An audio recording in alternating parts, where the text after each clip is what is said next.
Good afternoon, colleagues, and thank you very much for coming. We are about to start with the press conference. Can I check whether Cape Town we are okay? Yes, Chairperson, all's well. Thank you very much. Welcome everybody at Cape Town 2. My name is Joe Maila. I'm the spokesperson for the Department of Health. But just today I'm asked to chair this particular press conference. I'm going to take this time and opportunity to Mr. Davis to introduce his colleagues and then read the statement, and we'll take it from there. Thank you very much.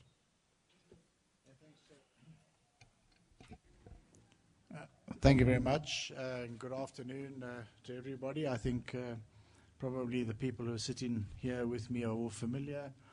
Minister Aaron Motsoaledi, Minister of Health, Minister Sinzeno Sakwana, Minister of Agriculture, Forestry and Fisheries, and then Ambassador Faisal Ismail, who's been a special envoy appointed by myself, who's been working on the Agoa issues for some considerable time now. The reason that we asked you all to come here today is to announce that all of the outstanding sanitary and phytosanitary matters that were part of the out-of-cycle review process that South Africa was part of, they have all now been concluded.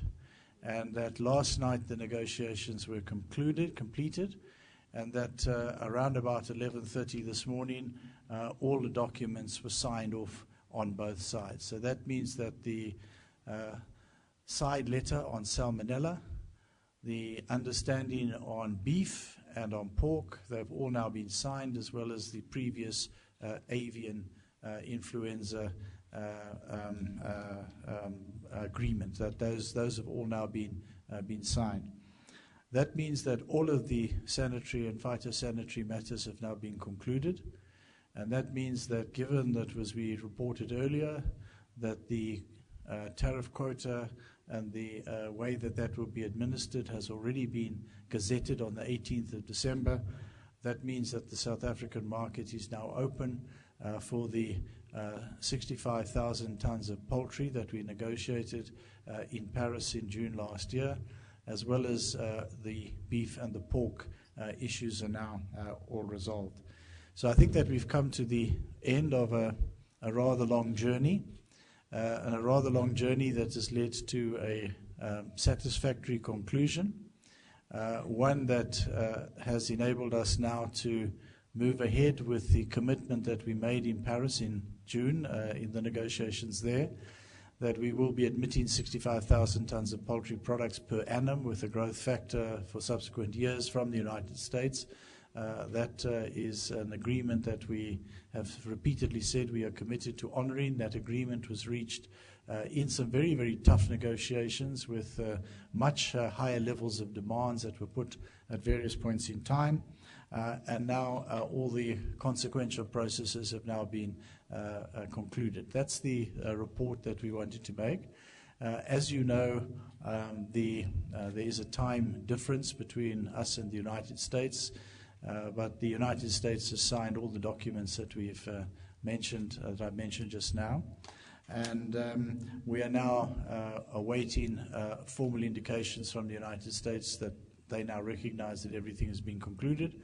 And we are expecting that South Africa will now be able to participate in Agoa without any interruptions to the trade flows that are provided for under Agoa.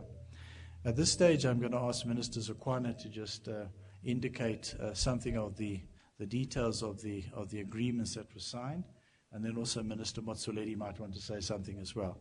But that is the essential announcement that we wanted to make today. Thanks.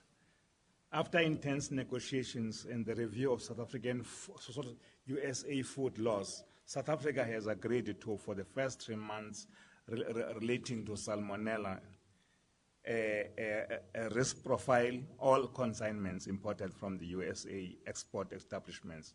Thereafter, a revised statistically risk-based sampling plan will be implemented. South Africa will sample and test all consignments for compliance. The Department of Health will monitor these products after release from ports of entry. That is in relation to the issue in question, which was detection of salmonella and how it is dealt with.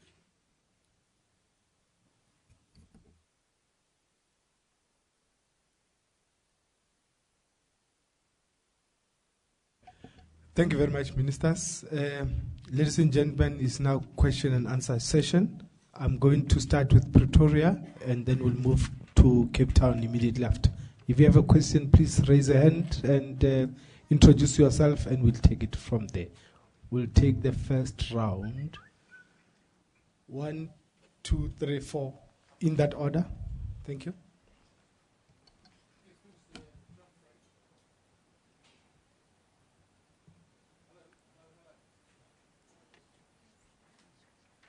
Can you hear me? No? No? Is that better? Okay, right. Sorry about that, Minister. That's John. better. But can I ask the gentleman up there to switch off his mic, please? Thank you. Thank you. Yes, Minister John Fraser, ZA Confidential. Apologies for that. As you mentioned earlier this week, you were very close. You've now done the deal. Are we back to relations as normal with the United States, or is there likely to be some simmering resentment over the way in which the last stages of these negotiations were conducted? Jan Langer Report newspaper. I understand the new Agoa Act, as I understand it, will be reviewed almost every 12 months, every year. Is this arrangement a permanent one, or will it be subject to review in future? And secondly, I know there are some people in the US as a view that South Africa may be too far advanced to be a participant in Agoa, and this is a very unilateral agreement.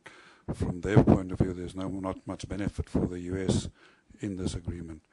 Isn't it time to change the playing field and conclude a trade agreement in this foreseeable future with the US? Sir? Yeah. Hi, I'm Peter Fabricius from African News Agency. A couple of questions. I don't know, I'm presuming the Minister of Agriculture will be issuing a statement. I didn't really follow what you said, to be honest. It was a bit too fast and elaborate, but perhaps you'll be issuing a statement. The other thing I wanted to ask you is that there was a fourth requirement, I understand, from the US, a condition for lifting the, or not suspending the Agoa benefits, and that was that the meat products should be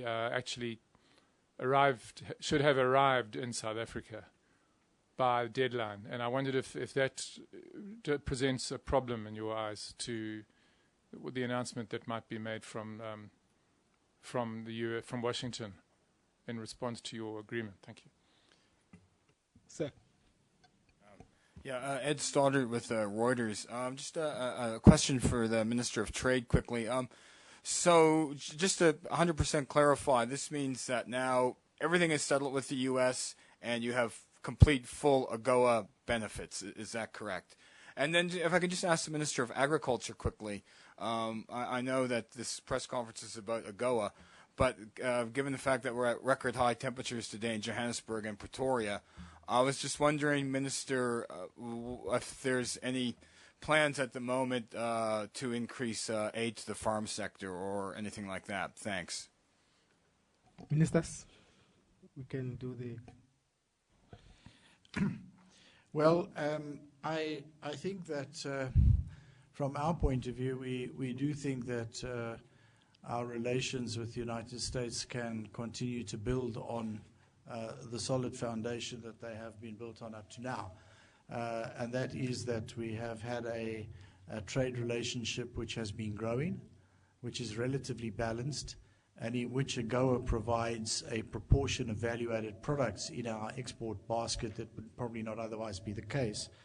So we have 38% of our exports go into the United States under Agoa. They include a range of agricultural products, things like macadamia nuts, like citrus, like avocados, like wine, like canned fruit, and various other products. And those are benefiting from that, as well as products like automotives and value-added products as well. So we think that the conclusion of this work today has, in our estimation, has created a solid base for us to move further forward and consolidate, taking into account also that we have more than 600 US companies that are in one way and another invested in the South African economy. So from our point of view, we want to build on those relations, and we think that this episode that we've gone through and the fact that we have succeeded in the end of the day, through some tough negotiations, we have succeeded in achieving a balance between maintaining the trade openings and opportunities into the United States, and balance that with the health and the animal health requirements in South Africa. We think that means that we have consolidated and solidified our base for that.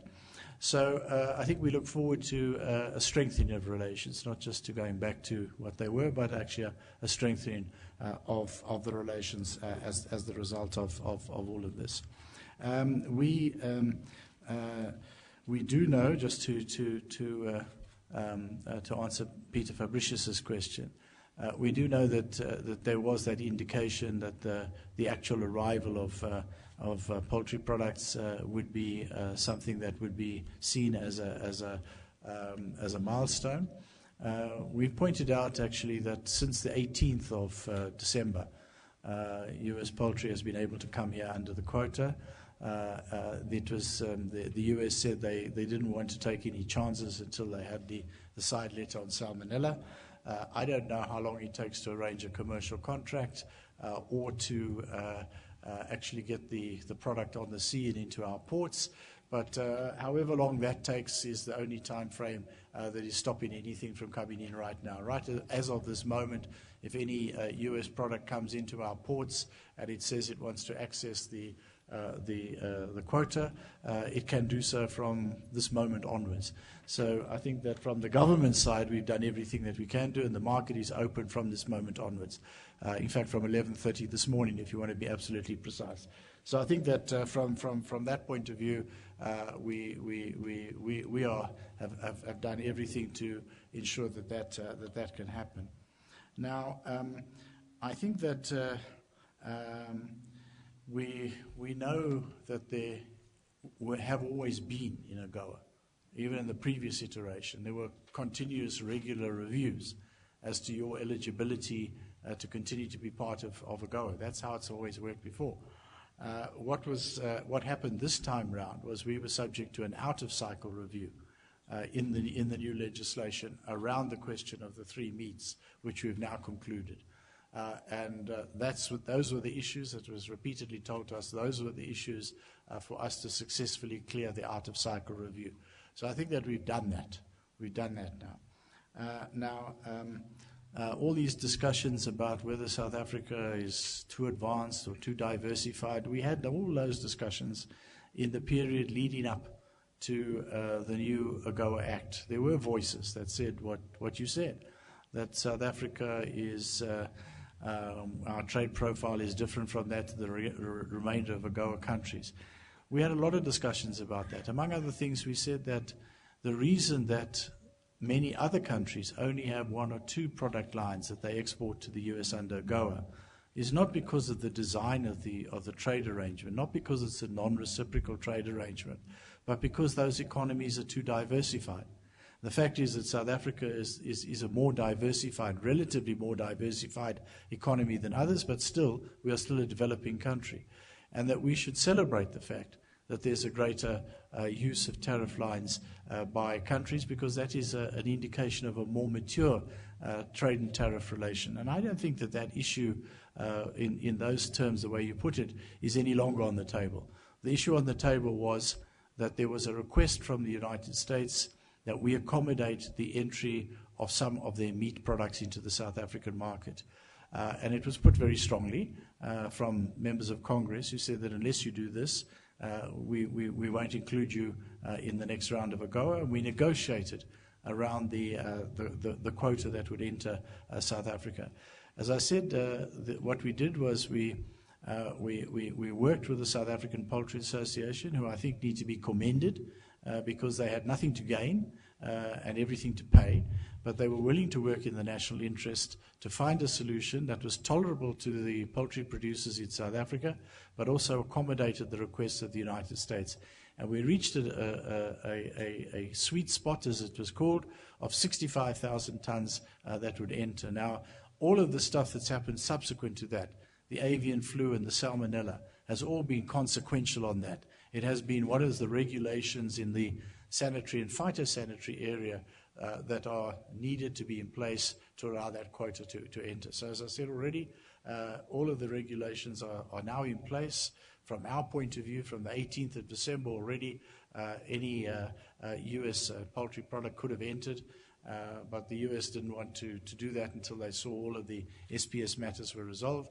But from 11:30 this morning, any product is free to enter South Africa and take advantage of the quota, which in the interim phase is on a first-come, first-served basis. So I think that's really where we find ourselves. The formal call on the out-of-cycle review is not ours. It is the United States. We know that the negotiation ended on a very upbeat and very positive note yesterday. I think everybody who was participating felt that we had cracked the deal. What we are awaiting, though, and this is the time factor issue, is that we are awaiting the formal indication from the U.S., and we trust from our side that they will do the right thing and make the right call, and that we will continue in Agoa without any interruptions. Thanks.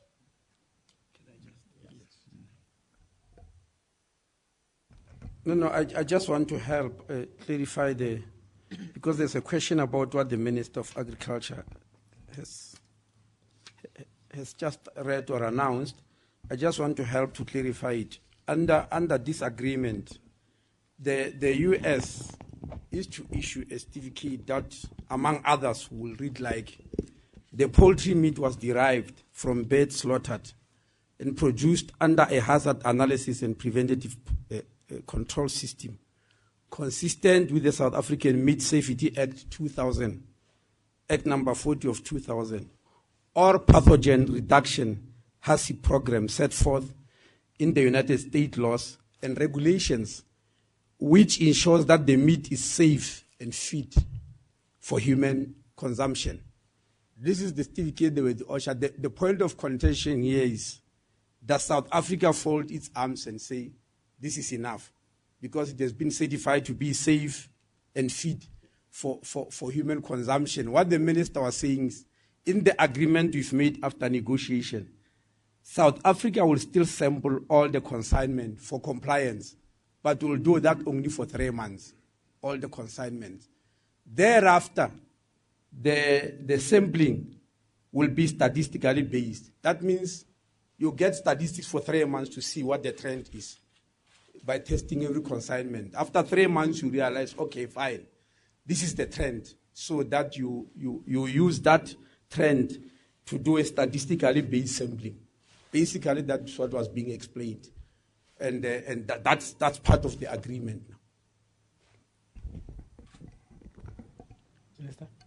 Thanks. On the issue of drought, there has been constant meetings. We are expecting to meet soon after this process. The acting DG is in contact with the CEOs of the Agri-SA and others, so that we meet to quantify and understand what the challenges are in looking forward. Yes, provinces have declared some areas as drought areas, as disaster areas. Those processes are taking place, but beyond that, we have met with the Land Bank as well as ITC to look at possible processes to assist those farmers. And those processes were taken up, and we have believe that before we issue statements, we should have met so that we can quantify the process and what needs to be done.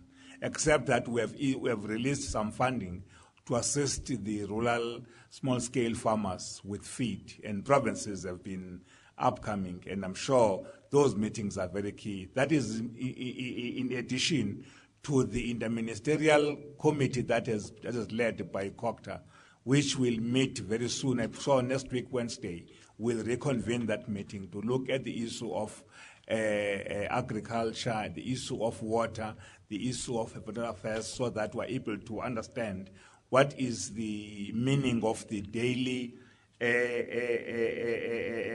weather forecast, and how do we make sure that as this drought is going to, in some areas, cause felt fires, become vigilant so that we can be able to respond in time. And we have been interacting with farmers so that we assist where possible where there are felt fires. So I would say that as a department, we're alive to challenges going forward.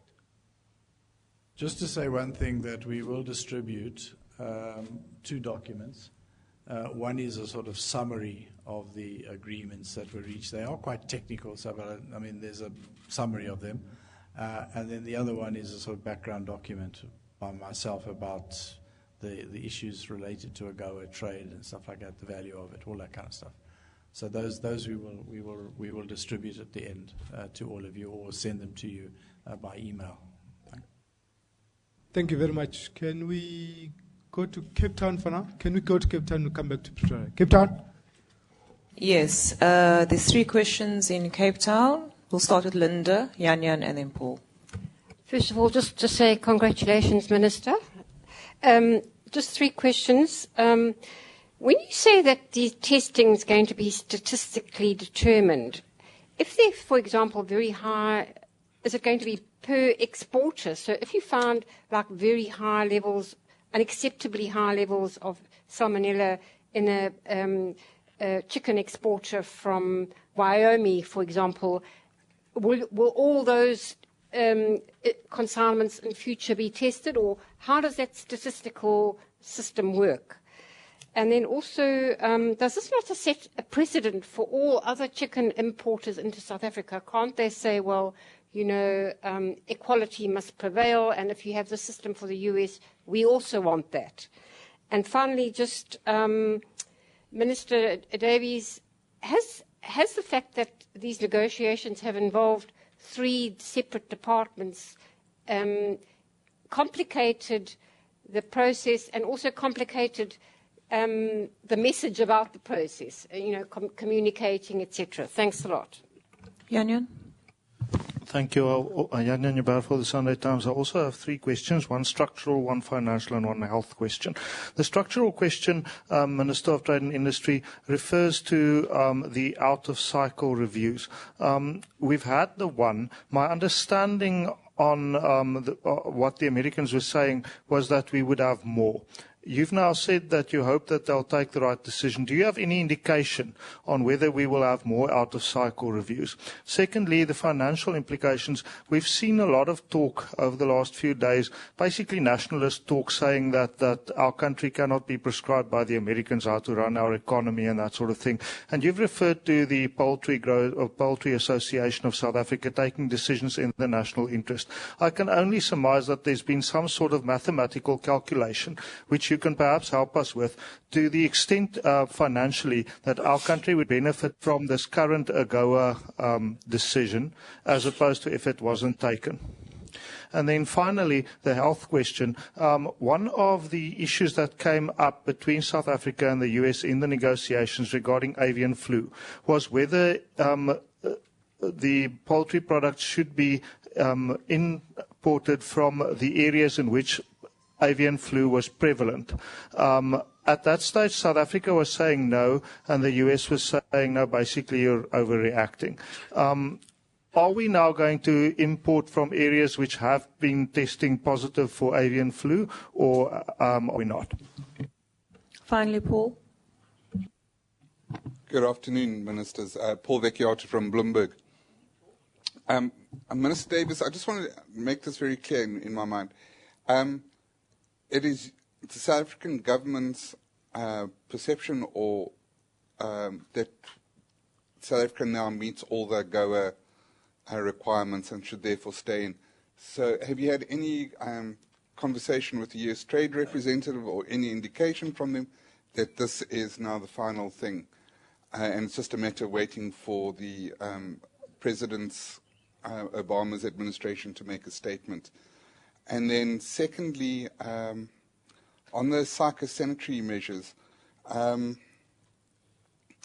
we going to, are we looking at a possible lowering of our requirements on psychosanitary, or are we finding that the American one is actually sufficient enough for us?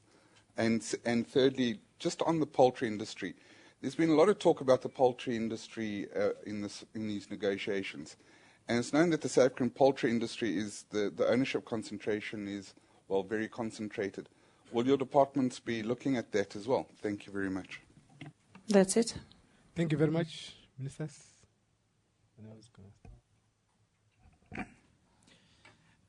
I mean, I'll let my colleagues go on and try to explain the statistical determination, but I think that really what this is it probably should be called a risk-based determination.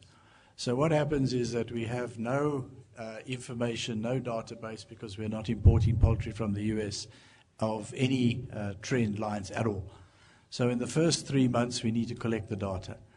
And then if we find, to just give Linda's example, that there's chicken coming from Wyoming and there's no at all risk of salmonella, then there will be a lesser number of containers that are tested. That's basically what is provided for. But in the first instance, we have to get the statistical determination.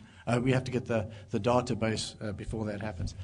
So the model is I think the model, if I can describe it as a layperson, maybe it'll help, is that first of all, we have been told that there will be no product that comes from the US into South Africa that does not come from establishments that are certified in the US as safe to provide products for human consumption in the US. So it's not that they can say that it's safe for consumption in South Africa, it's safe for consumption in the US, and then it can only come to South Africa. Then, on top of that, we reserve the right to monitor that product when it comes in and to take steps if we find salmonella in various ways with the importers, impose various requirements on the importers, and to monitor that in a way that, I think this was what the discussion was about, in a way that doesn't inordinately interrupt the trade as we're doing that. That's what the agreement has resulted in. Now, have 3 departments complicated the process? Absolutely not. I value the input and the fact that we're working together with our colleagues. Our colleagues have got areas of responsibility that don't lie in trade. We've had to have a balance between the health of the population of the country, the health of the poultry, pig, poultry herd and poultry flock and pig herd, I don't know, whatever. Those, we've had to balance all of that, and I think that what we've come out with is a balanced outcome that enables us to get what we want, which is continued access to Agoa opportunities in the United States, and at the same time to deliver to the United States what they asked for, which we negotiated with them and their poultry industry, the 65,000 tons of poultry products entering the market. That's what we've come up with. Now, the question of reviews. I think an out-of-cycle review means what it says. It's not part of the cycle. It's an early review. That's what we were subject to. As soon as the Act came in, there was an out-of-cycle review. There are regular cyclical reviews. I think they're annual under Agoa. They're not usually as intense as the one that we were subject to. We'll have to wait and see what happens. They do look at and see, in general terms, how is your trade policy and your treatment towards U.S. products can go and all that kind of stuff. And this is what we've managed to establish, that it's fundamentally these 3 meats are the issues in contention, and I think that's what we've resolved. So what are the sort of value of Agoa? I mean, this will come out in the document that I'll give you, but 38% of South Africa's total exports to the United States went in either under Agoa or under General System of Preference. I think it's 25 billion out of 70 billion rand went in under Agoa only. Those exports accounted for Agoa, not including GSP, 3.1 billion rand in 2014. As I said last time, it's hard to say whether, some of that trade would probably happen even if we weren't part of Agoa, because there is GSP to fall back with, and in some cases the most favored nation tariff may not be so high. But it does mean that South African exporters are relieved of paying tariffs as a result of Agoa to the extent of about $47 billion. That's what it is. The largest beneficiary of that has been the automotive sector. There's been base metals, and manganese has been important there. And then agriculture has been relieved of the payment of about $6 billion of duty, and 107,000 tons of citrus are entering the United States under Agoa. So it's been estimated by the Trade and Industrial Policy Secretariat, TIPS, that about 62,000 jobs in South Africa benefit in one way and another from Agoa. So I think that from the trade point of view, Agoa remains a valuable opportunity for South African exporters into what is still the largest market in the world. And then the question of what have we been told by the U.S. Trade Representative? Well, I haven't spoken to the U.S. Trade Representative because of the time differences. I haven't spoken to him since we have concluded the work. But he did tell me that even if we had the suspension, if we concluded the work, they could very soon and quickly reverse any notice of suspension. But the fact of the matter is that we could have been suspended on the 4th of January. It's now the 7th. We have not been suspended. I think that's a good sign. And secondly, we have concluded the work. And I think that's another good sign. I can't say more than that because ultimately it's their call. But I think that we think from our side that we are expecting and calling on the United States now to do the right thing and to maintain our continued involvement in Agoa without any interruptions. Yes, Yes. There was a question. There was a question about avian influenza, and the answer is no.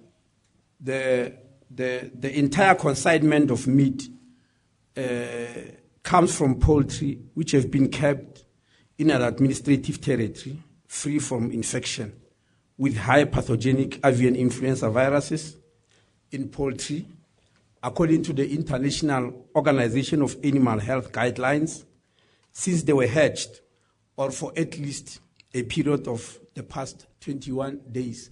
And an administrative territory shall mean a state. So there will be no orders from a state which has got high pathogenic influenza viruses. Or it will be ordered from state which, at least for the past 21 days, it was not like that. Thanks. To add on the question from Linda, where the samples are more than 3 out of 5, they will be released for treatment so that we ensure that people who consume the meat will be free of salmonella.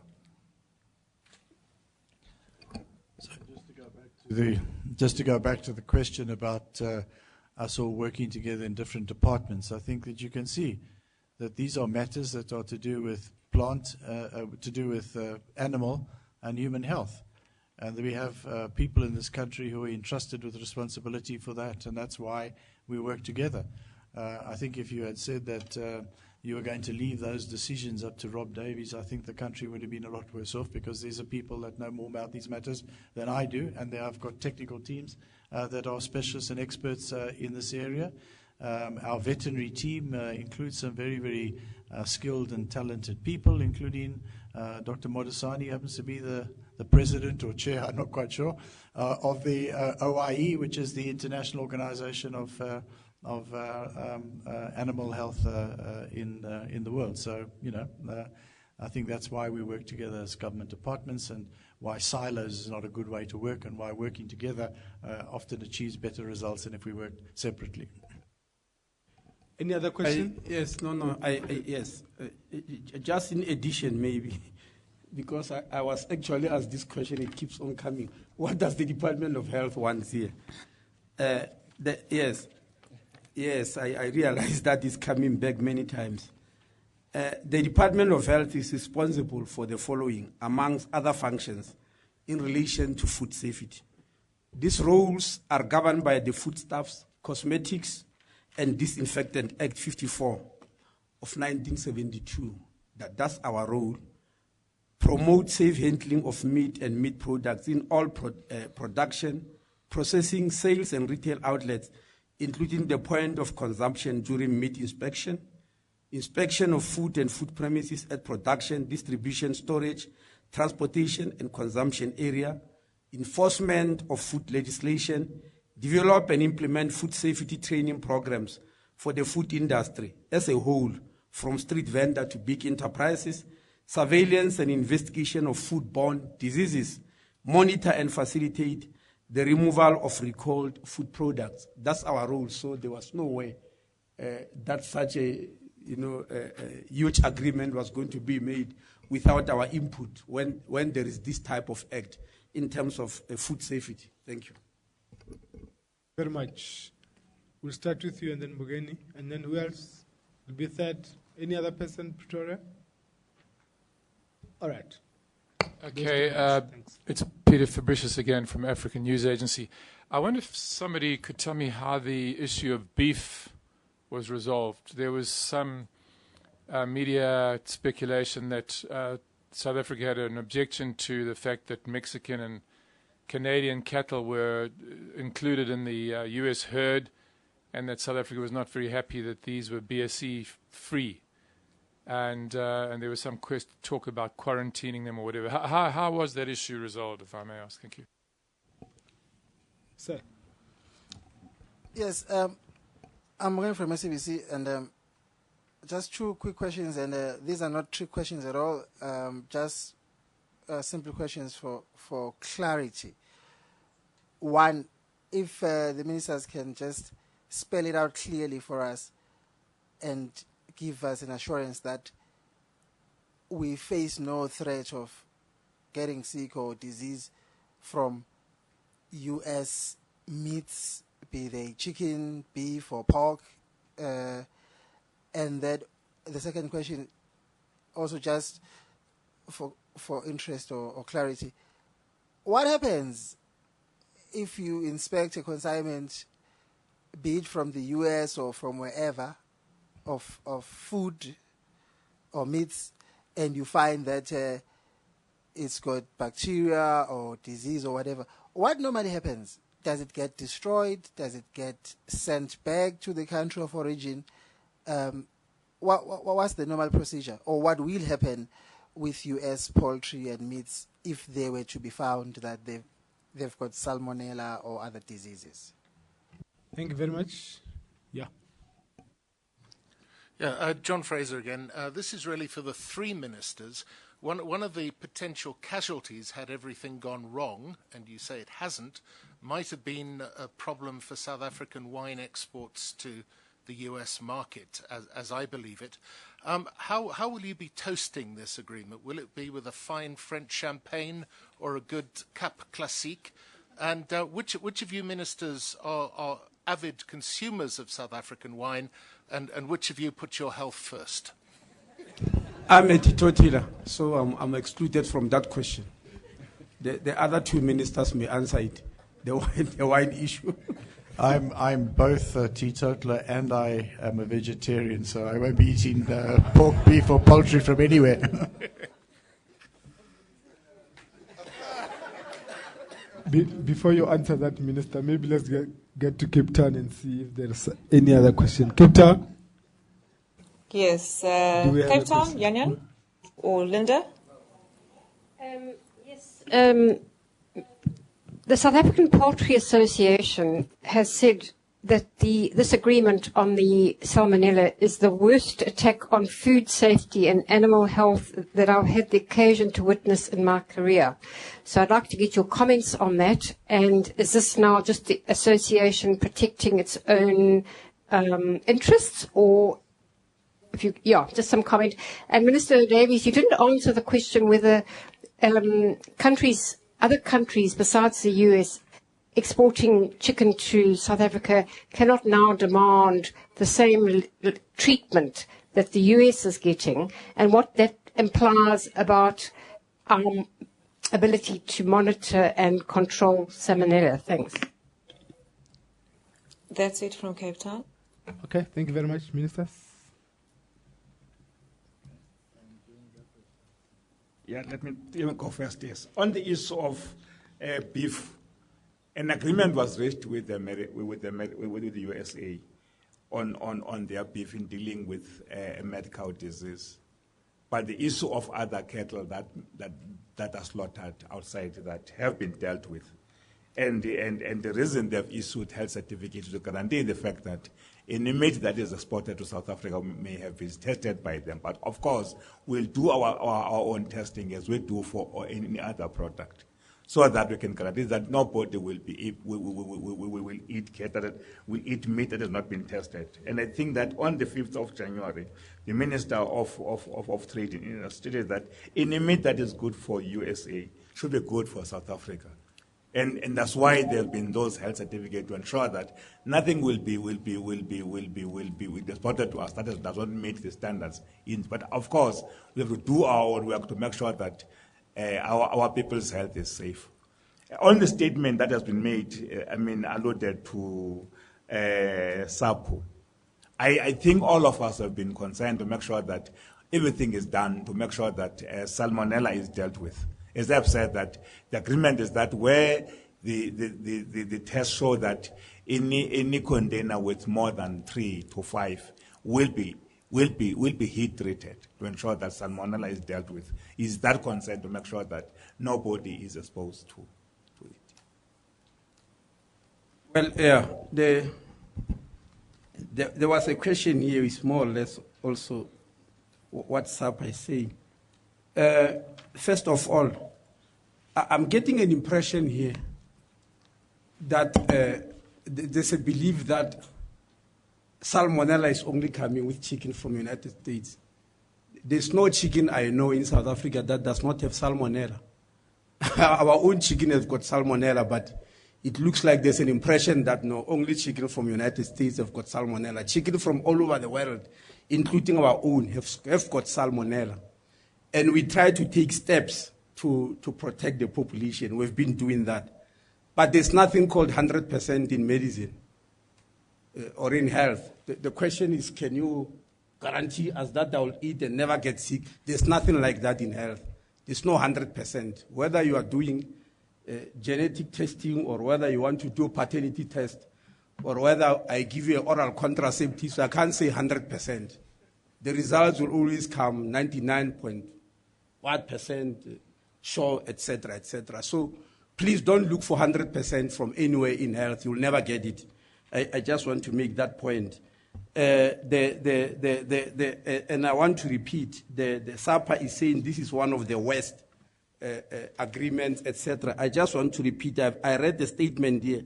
I want to repeat it, which will be a certificate of expert from the United States, that the poultry meat was derived from birds slaughtered and produced under a hazard analysis and preventative control system consistent with the South African Meat Safety Act 2000, Act number 40 of 2000, or pathogen reduction and hazard program set forth in the United States laws and regulations, which ensures the meat is safe and fit for human consumption. That is up to how far I can go. I can't guarantee any 100%. I've already told you. It does not exist. It's fit, safe and fit for human consumption. If SAPA believes this is the worst in their, I don't believe that as the Minister of Health. Okay, I want to say that I don't want to get into an exchange of quotes with SAPA, because as I said earlier, we worked well with SAPA to establish the 65,000-ton quota. What we were faced with in the end of the day was that we had to strike a balance between the trade objectives and ensuring that that happened in such a way that we could be satisfied that we were not going to inflict on our people a serious risk of either human or animal health. So I think that that's what we've tried to do, and we've tried to strike a balance. I'm sure that that balance is not going to satisfy everybody, but I think that on the broader picture, we think that we've struck a balance that is in the overall interest of the country. Let me say that I have, when I actually spoke to the ambassador, he raised a couple of questions with me about moving beyond this. First of all, the US has said that they will work, and this is part of the developmental package, on trying to promote training and skills development for small poultry farmers, which I think is something that we insisted on, and we need now to activate that. The second thing I said to him was, well, let us not forget that we also have SPS matters concerning avian flu in South Africa, which is stopping our white meat going into the US markets. And I said, we have indicated that we are interested in pursuing that, and let me tell you right now that we are interested in pursuing that issue with the United States. So I think that we want to continue to work with the local poultry industry. We have tried to strike a deal. I said earlier on, I saluted them for their patriotism, because they had nothing to gain. They were only payers. They weren't exported into the United States. Other parts of agriculture were, and other parts of the economy were. They were the only ones who had to pay. If there was no poultry entry in South Africa, they're obviously better off than if there's any poultry entry in South Africa. But they worked with us in a spirit which I think was a good spirit of negotiating that quota of 65,000 tons. And I hope that whatever reservations or criticisms they may have of our attempts to reach a balance that's in the interest of the country, let me just assure them that we will continue to work with them to try to ensure that we have progress in this important sector, obviously led by DAF, but as far as the trade issues are concerned, South Africa, the Department of Trade and Industry, we will move on that. And then on the question of, well, whatever other countries demand, that'll be a discussion with them. I don't want to enter into any hypothetical stuff about what other countries demand. Well, are they in a position to demand? Will also be another question. Those are hypothetical things that will happen in the future. But I think that we can be assured that we've come out of this with an arrangement in place that will enable us to defend our people and our chicken flock against any diseases that could be imported. But as the Minister of Health was saying, there's salmonella in any chicken. So maybe if you want to ensure that you don't have any salmonella risk at all, maybe you ought to join me in my non-consumption of meat products. Thank you very much. Any other question? Probably this will be the last. Oh, the front row. Let's do that. Amin Akram, SABC. I just want to, for the sake of consumers, just to find out, I know that Rob Davies has mentioned that the benefits in the documents, but would this mean that the beef and the poultry would ultimately be cheaper for consumers in the country? Antoinette Slabbert from MoneyWeb. For the Minister of Agriculture, sir, from the previous briefing, I understood that South Africa made a suggestion that these beef products from other countries, neighboring countries from the US, would be subject to a period of quarantine. Does your response just now mean that that has not been accepted by the US? Cape Town, are we done completely? No, there's one more question. Paul? Let's deal with it. Hi, Minister. Paul Vecchiarta from Bloomberg again. The one factor you haven't touched on is the private security industry regulation bill. The US is particularly against that bill. Part of the Agoa requirements is that American companies are not prejudiced in these markets. If that bill comes into effect, they do fear that do we expect that to come up in an annual review sometime sooner or later, and especially should that bill be signed into law by the President? Thank you. Thank you very much, Minister. Thanks. On the issue of the 90 days quarantine, yes, it was raised by us. But because like any other negotiations, you exchange views. We have been guaranteed by the Americans that they will make available to us all requirements that would inform us as to the conditions under which those animals from other countries are going through, and to make sure that the standards that are set in terms of health are taken into account. And we believe that we'll continue doing our own work to make sure that we can guarantee the safety of that meat for human consumption. Okay, let me just answer the other two questions then.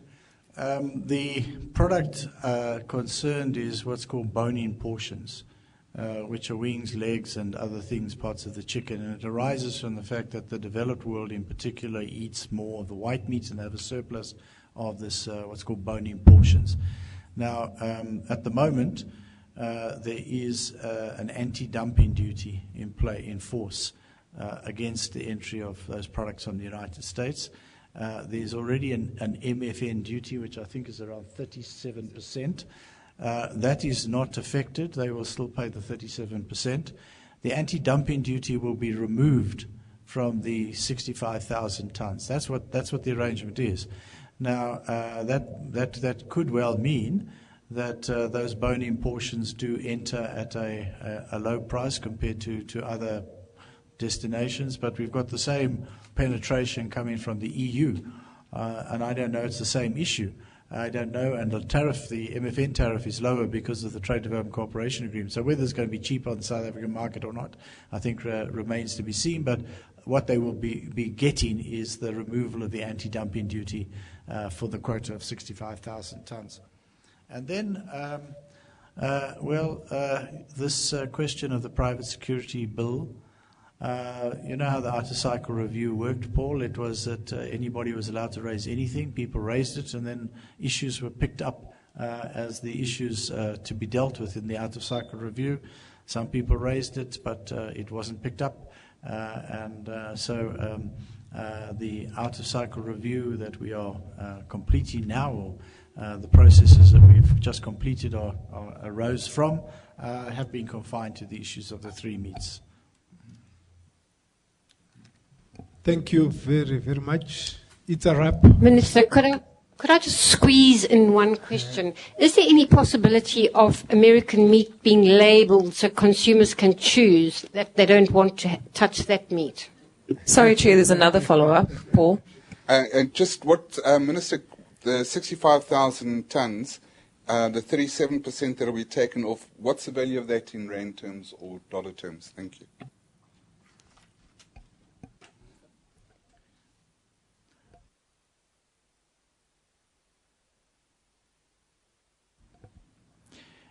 I think already, I'm not too sure about this, but I think already that you do have to declare the country of origin of imported products, and there will certainly be the first three numbers on the barcode will indicate that this is a product coming from somewhere other than South Africa.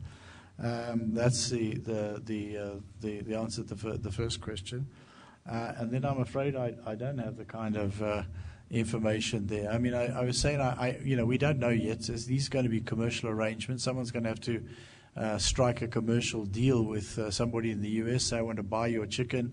This is the price, to negotiate the price, and then whatever the price is will be the basis on which the 37% is paid, and then the anti-dumping duty would be, what is the anti-dumping duty? It's about 60% more or something like that, wasn't it? So would have taken it up to 100%, then the 60% more won't be paid. That's what it'll work out to. But I can't give you a round and sense what it's going to mean per wing of Kentucky when you go there.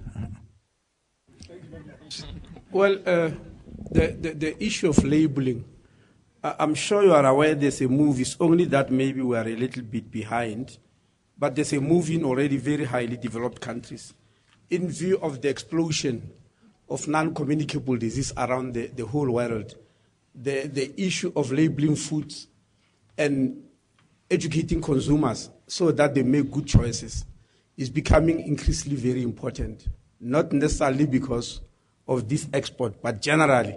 We are looking at that in the Department of Health. When a consumer goes into a supermarket to buy some food, can the labeling be in such a way that it informs you exactly what you are eating, what you expect, how many calories, etc., so that you make an informed choice? Unfortunately, that's not happening yet in our country.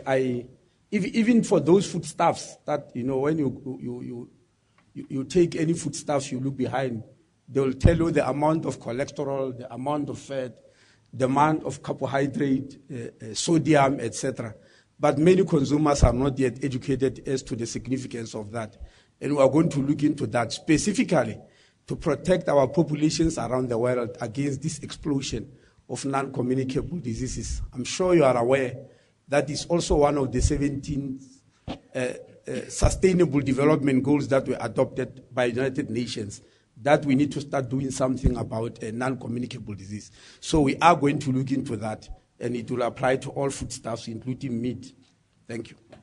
Well, and just on that one already, we've introduced, there are regulations, I don't know, quite on the stage of implementation, but you remember when there was all this donkey sausages and kangaroos and all of that, that people are you're supposed to have a plain language description of the animal from which the meat is derived. So you're not supposed to say Gallus domesticus, you're supposed to say domestic chicken or whatever it is, domestic poultry, that kind of stuff. So that's already part of that process is underway as well. But yeah. Thank you very much. Thanks for coming.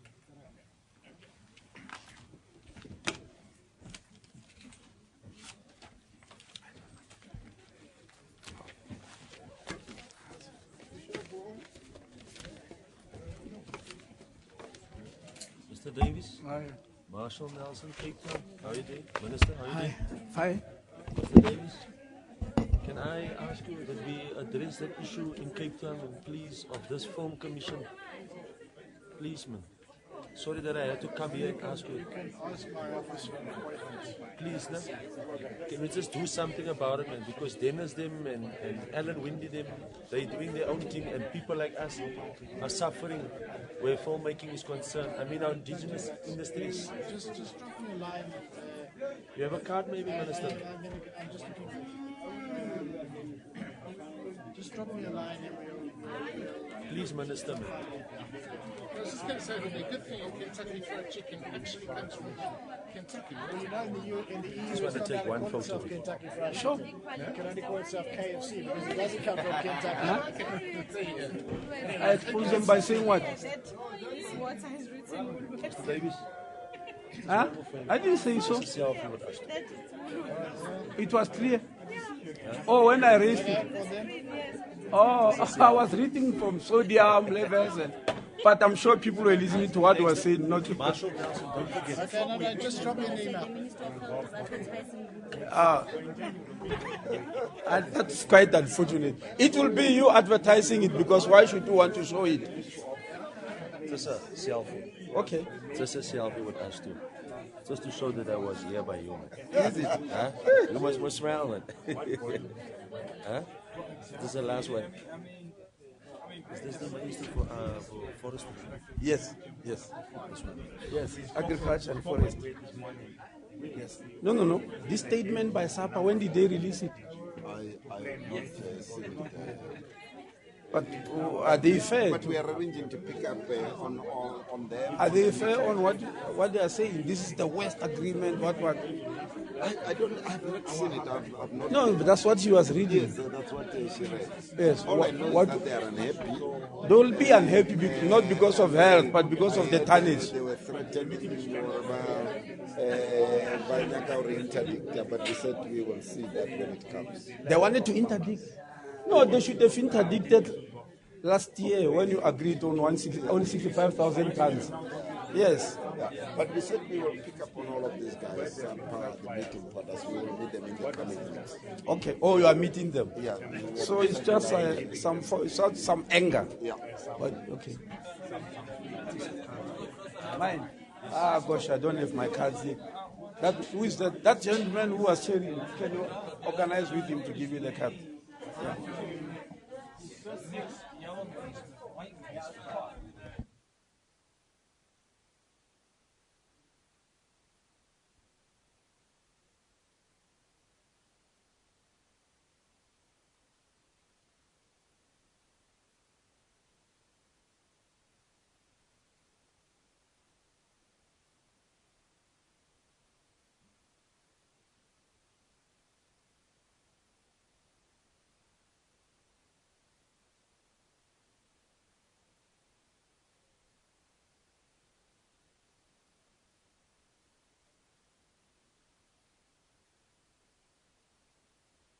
They used very strong words. This is the Western border. Because I play the rough one because it's as if they are telling the public, no, you are being exposed to diseases. They actually want the public to rise on their behalf. Okay. So what you're saying is that there is a possibility that you might look at doing I just want to talk to him about this. All possibilities, including that.